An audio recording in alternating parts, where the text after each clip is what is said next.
Había conocido a Fernando unos meses antes, durante un curso de interpretación, y se había quedado prendada de sus palabras. Bueno, de sus palabras, y de su mirada, y de su sonrisa, inmaculadamente blanca y tremendamente fácil, y de su manera de moverse por el pequeño escenario, como si fuera el Madison Square Garden, y de su tono de voz, y de su forma de vestir, de baratillo pero con mucho estilo. Recordaba perfectamente el primer día de clase.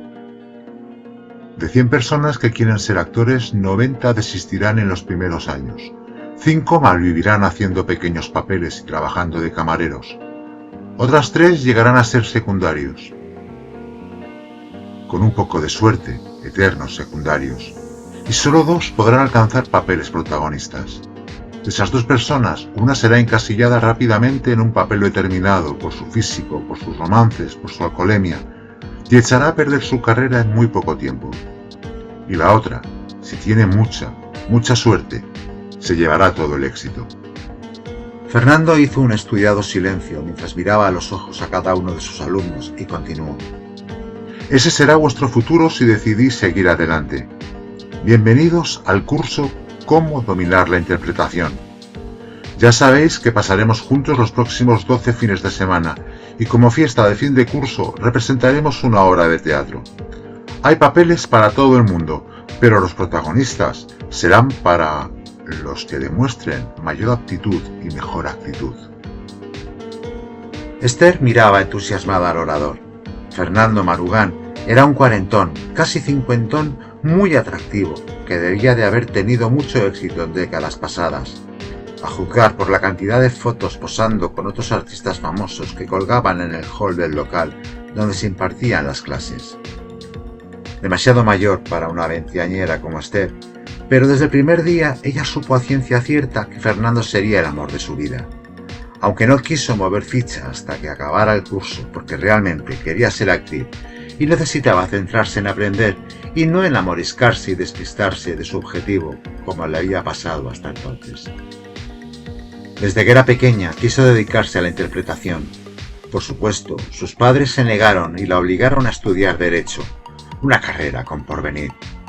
Una carrera que ella se tomó como un paseo y abandonó tras superar el segundo curso y echarse un novio hippie con guitarra y moto que la animó a cumplir sus sueños.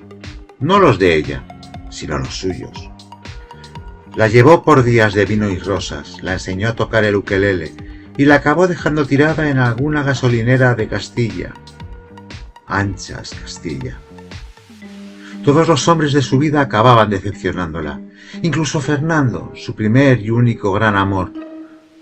Porque no se puede uno morir de repente y dejar a su pareja en la más absoluta miseria sentimental, con la despensa vacía de caricias y con los marcos de fotos recordando la ausencia. Qué tarde te conocí y qué pronto te fuiste, solía decir en voz alta Esther cada vez que miraba el rostro de Fernando desde el otro lado de la realidad. Pero no era esa la causa de su infelicidad. Esther tenía ya 50 años y solo había conseguido cumplir cuarto y mitad de sus sueños.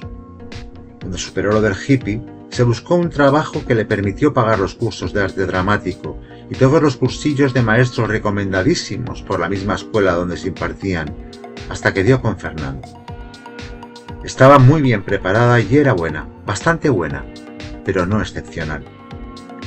Sobrevivió algunos años haciendo papeles pequeños en películas y series televisivas, pero nunca consiguió un papel importante, salvo en el teatro. Ahí hizo todos los papeles protagonistas que quiso, porque eran obras marginales en teatros alternativos y toda la compañía iba a taquilla. Nadie tenía un sueldo fijo, ni ella misma, que adelantaba los gastos necesarios para montar la obra y a veces ni siquiera los recuperaba si la taquilla no iba bien. Llegó a ser un número más de ese pequeño porcentaje que predecía Fernando, esos pocos que llegarían a vivir a duras penas de la interpretación. Tampoco era esa la causa de su satisfacción, porque actuar le hacía feliz. Era el resto de su vida lo que no le llenaba. Había estado cerca, en el plano sentimental, había conocido la felicidad, pero había sido tan breve que duró muchísimo más el luto que la alegría. y en el plano profesional casi había rozado el éxito, pero al final se había convertido en poco más que una funcionaria de teatro alternativo, como si esos dos términos no fueran incompatibles, como si juntarlos en la misma frase no fuera un triste oxímoron. Su relación con Fernando fue tan bonita, tan plena, que ninguno de los amantes que tuvo después daba la talla, en ninguno de los sentidos. Y los anteriores eran una caricatura grotesca del amor verdadero. Debido a la diferencia de edad, 21 años, Esther tuvo que luchar contra viento y marea contra su propia familia, incluso contra sus amigas, para que aceptaran a Fernando. Y hete aquí que cuando por fin lo consigue, cuando los convence de que no es un capricho pasajero por ninguna de las dos partes, 3 años después del inicio de su romance, a Fernando no se le ocurre otra cosa que cambiar de vida, que irse al otro barrio, que poner punto final a todo, sin epílogos, sin asteriscos, sin notas a pie de página, sin una carta de despedida, sin enfermedades previas. Vamos, que se murió sin avisar, de golpe y porrazo. Del golpe y porrazo que se dio con su coche cuando volvía de madrugada, después de una representación teatral en un pueblo perdido de Castilla. Anchas Castilla. Pero la carretera era estrecha. Se quedó dormido y en pocos segundos se quedó tieso. Y Esther también se quedó tiesa. Tiesa de dinero y de amor, en la más absoluta indigencia sentimental y económica. Sola en el futuro que ambos estaban forjando y que bruscamente se quebró. Algo parecido a cuando en el juego de las sillas te quedas de pie. Parecido, pero mucho peor y sin risas. Esther se quedó como ese calcetín desparejado que permanece en un cajón, esperando que tarde o temprano aparezca el otro, como esperando a Godot, como Penélope.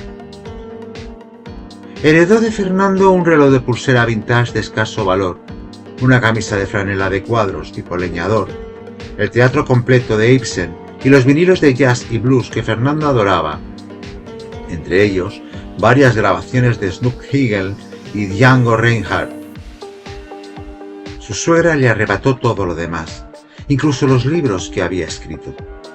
Eso sí, le permitió que se quedara con la sala de teatro alternativo donde Fernando daba sus clases, que para ella era solo un capricho de su hijo, un sacacuartos que nunca sería rentable, y además debía varios meses de alquiler. Esther comprobó que los padres de Fernando eran muy parecidos a los suyos. Clase media alta, profesionales titulados con trabajos importantes, menos importantes de lo que ellos mismos creían, pero bien remunerados, amantes del arte, sí, pero no de los artistas, a los que comparaban con los bufones y saltimbanquis de antaño. ¿Los consideraban divertidos? Sí, pero inconscientes, vagos, proclives al alcoholismo, a las bajas pasiones y a las más variadas drogas. En fin, gente que nunca podría tener un buen nivel de vida ni comprarse un casoplón como el suyo. A pesar de todo, con el tiempo, con mucho esfuerzo y con la ayuda de trabajos esporádicos, pasear ancianos, perros, niños, fregatriz, etc., Esther pudo ponerse al día en los pagos y empezar a obtener algún beneficio, escaso, pero beneficio al fin. Es decir, gracias a la economía sumergida, consiguió mantener a flote el teatro, lo cual sí que es una curiosa paradoja. Al principio contrató a gente de renombre para que dieran los cursos, pero el renombre se comía todo el haber y la columna del debe crecía y crecía. Por fin, lo que había aprendido de Fernando y lo que había aprendido de los renombres le dieron fuerzas suficientes para impartir ella misma las clases. Y entonces sí, ya cubría todos los gastos y se podía permitir el lujo de alimentarse todos los días y de vez en cuando algún capricho, como comer, cómo no, en el chino de al lado.